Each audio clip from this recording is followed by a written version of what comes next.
Judging by your account, you seem pretty convinced that the Muslim Brotherhood will do well in the elections. What's the consequence if they win? What does Egypt look like after that?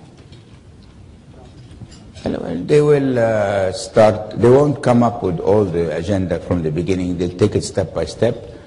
But if you look at the end result, I see an Egypt that could be thrown back into mid ages. I see laws. Into the Middle Ages? Yeah, because they will come up with laws that says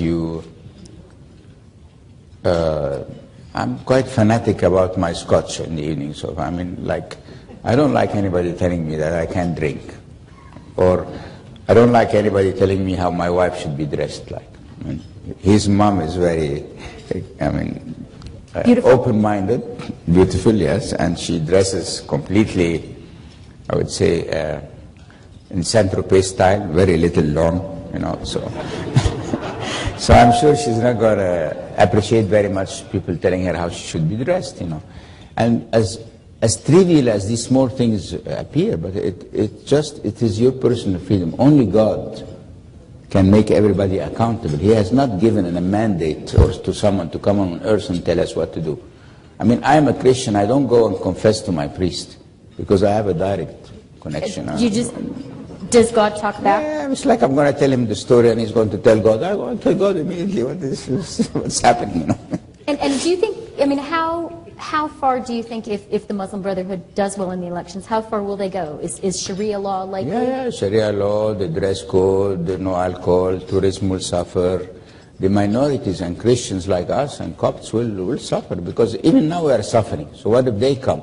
We suffered also under Mubarak. I mean, look, since January, 5 churches have been burned and ransacked completely. And not one has been made accountable for that. You see this, if you apply the rule of law and order, nobody would be upset. You won't have any demonstrations. This guy burns a church, he goes to trial, he gets a sentence, okay. And why is that not happening? Because they don't want to confront these fundamentalists, these extremists, because they are scared? They're scared to confront them, and they are worried if they confront them that they will initiate another reaction, Okay, but I mean, either you implement the rule of law and order or you don't. And then what are these poor Christians going to do? It's not a small minority, they're 12 million. Where the hell are they going to go? I mean, even Canada cannot absorb 12 million Egyptians,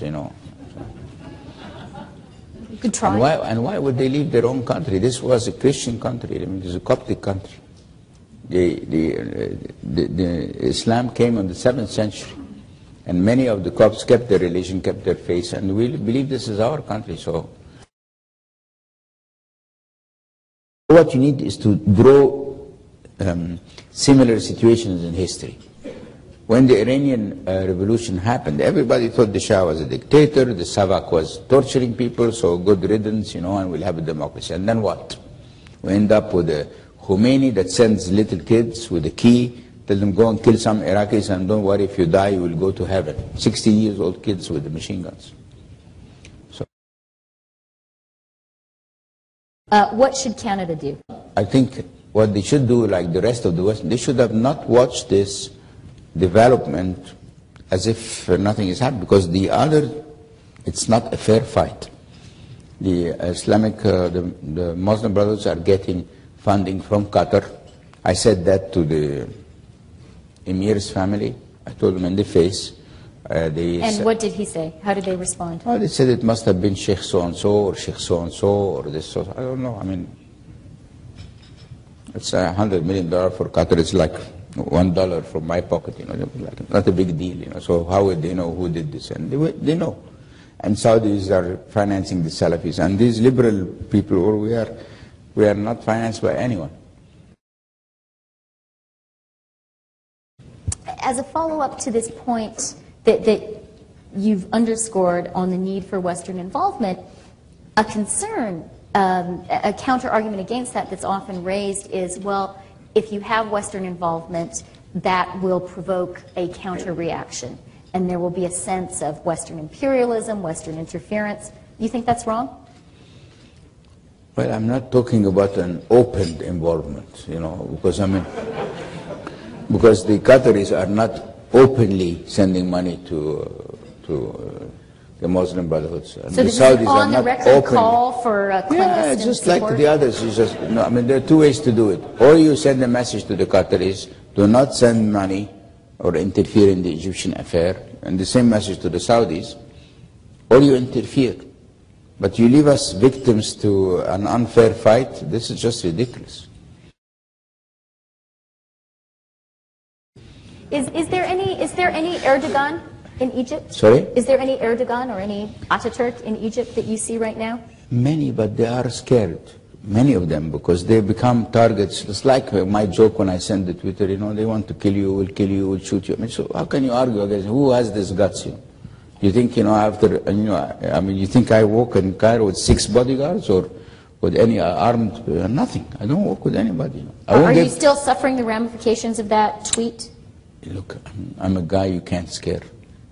See, I can't, nobody can scare me, you know. I have my sins, okay? But I walk looking to God. I think He's next to me, on my side, so I fear no one.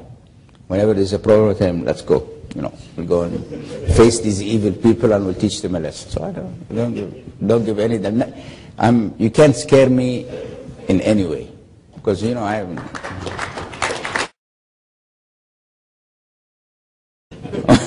But you did turn off your cell phones.